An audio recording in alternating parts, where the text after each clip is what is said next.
Hello, my name's Caleb Barney, and I'm a realtor with Russell Real Estate. Today, I wanted to go over an article from FannieMae.com. It was released just a couple of days ago, and basically, the title says that consumer confidence in housing hits new all-time low. So basically, the home purchase sentiment index decreased 4.1 points in October, which is its eighth consecutive monthly decline and the lowest reading since the inception of this index in 2011. So when they surveyed these people, basically they said, "Is now a good or a bad time to buy?" And basically the people who said that it's a good time to buy was only about 16%. And then the people who said it's a bad time to buy actually was at about 80%, meaning about 4% said it was neutral. But so with 80% of people thinking that it's a bad time to buy, I honestly I like to invest similar to what like Warren Buffett says. So one of the quote that I like the most that he said was, "We simply attempt to be fearful when others are greedy, and to be greedy only when others are fearful." When you have 80% of people saying that it's not a good time to buy, all that means is all of your competition is gone. So in 2020 and 2021, when interest rates were low and everybody was flocking to the market, it was a really tough time as a real estate agent when you're representing buyers, because a lot of the times buyers think, okay, I'm going up and making an offer and I'm competing with the seller to get under contract. But that really wasn't the case when there were, 30 showings in a day and a half and you had 15 offers. You're competing against the 14 other people who wrote an offer. So now, with interest rates up, which is a bummer as a buyer, but that also, like, it basically has crushed buyer demand. So there are far fewer buyers in the market right now. And if you're looking to buy, you actually have way more negotiation power too. Because say you did get your offer in that seller's market when you were competing against 14 other people, say you got your offer accepted. A lot of times people were waiving contingencies, whether it was the inspection contingency, they were saying that they would pay $30,000 above what it appraised for. Whatever the case may be, if they thought about going back to the seller and asking for something, it was very unlikely that the seller was going to do that because they had all of the power. They could basically just say, no, you're going to take this as is, or I'm going to go to one of those other 14 buyers who wrote an offer, and one of them will accept it as is. So as a buyer, right now you have way more negotiation power. For example, my wife and I, we actually closed on a rental property a few months back, and we got it $30,000 below asking. And that was even before interest rates have gone even higher. So there's definitely an opportunity for you. I showed a property yesterday evening that started at $280,000 for their asking price. Within 2 weeks, they have decreased the asking price 3 times, and now they're asking $215,000. So sellers are starting to panic. Some sellers are, depending on who their agent is, how they're interpreting the data for them, and basically whatever the seller's financial position is. But that's why I think that it's actually, ironically, a good time to buy. The other reason why I would say it's a good time to buy is because a lot of banks are offering, or a lot of lenders are offering interesting loan programs where they're still staying tight with their criteria, which they need to be, because we don't want to get into another financial crisis because they're too loose with who they give money out to buy a home.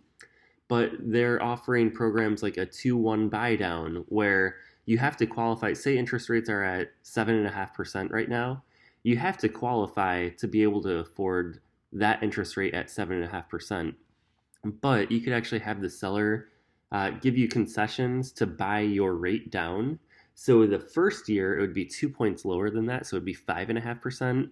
The second year, it'd be 1 point lower. So it'd be 6.5%. And then starting at the third year, you'd be at 7.5%, and you'd have your remaining 27 years at that 7.5%, which you already qualified for, and hopefully your income will only be going up. And honestly, hopefully interest rates are going down, and at that point you can refinance.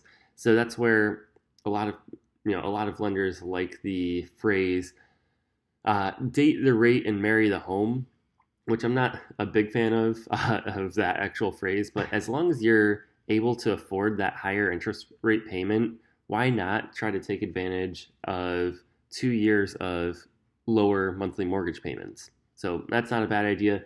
There's also lenders that are saying that if interest rates go down within the first year or the first 2 years of you owning your home, then they'll waive all of their refinancing fees, which again, you just have to be careful because it's probably built in somewhere. But that's another cool thing where, hey, if you can afford it at 7.5%, but then you can always just refinance and not have to pay those refinance fees in the future, then that could be another good opportunity for you to buy below asking price or sometimes well below asking price and then refinance for the lower rate in the future.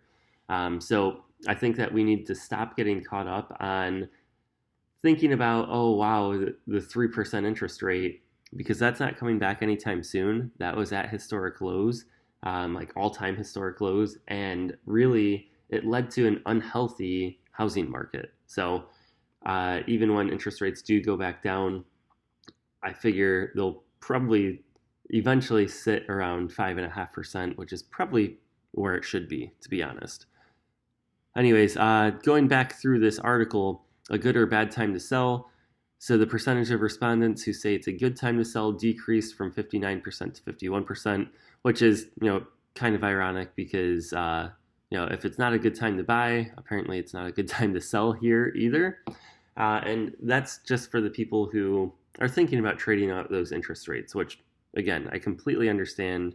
But if your life situation changes dramatically, I would not let a couple of percentage points dictate whether I'm moving or not.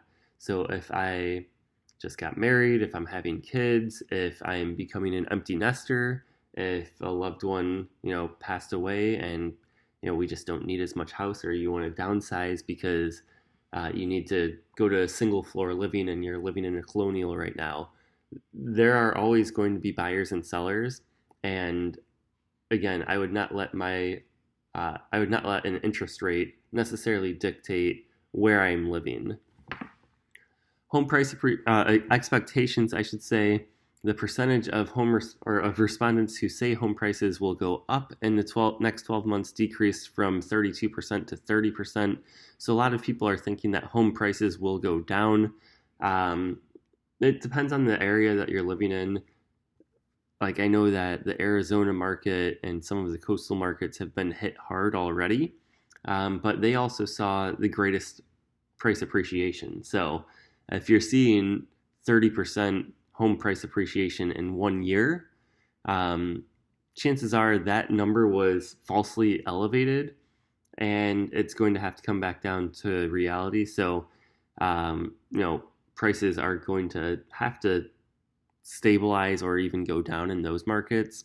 In Northeast Ohio, where I serve, it's kind of a steady Eddie kind of market where, yes, we go up. We do see home values going up, but we're not seeing a 30 to 40% like Boise, Idaho, going up in 1 year. So I think that with the amount of buyers that are still looking and months of supply that we still have available, which is still under 2 months of supply, I don't think that home prices are really going to decrease much at all, depending on the area that you're looking at. But I do see them leveling off because we were at about 15% year over year appreciation the past couple of years, which still is not sustainable.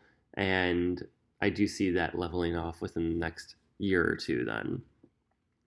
Mortgage rate expectations. The percentage of respondents who say mortgage rates will go down in the next 12 months decreased, and the percentage who think rates will go up increased. So Basically, people are thinking, hey, interest rates are still going up. The Fed is still supposed to increase their federal funds rate in the next couple of meetings, more than likely. So, with that being said, yeah, interest rates probably will go up a little bit. I could definitely see 8% in our future. And again, that's why I think it's actually a better time to buy now as opposed to waiting. Because, say, interest rates do go up a full point and you're at 8.5%, but house prices haven't decreased enough to offset that monthly mortgage payment, like you're just shooting yourself in the foot waiting for housing affordability to get better.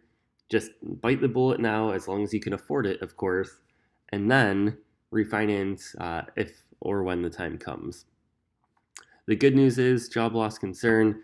The percentage of respondents who say they are not concerned about losing their job increased from 78% to 85%. So the good news is they're not concerned about losing their job.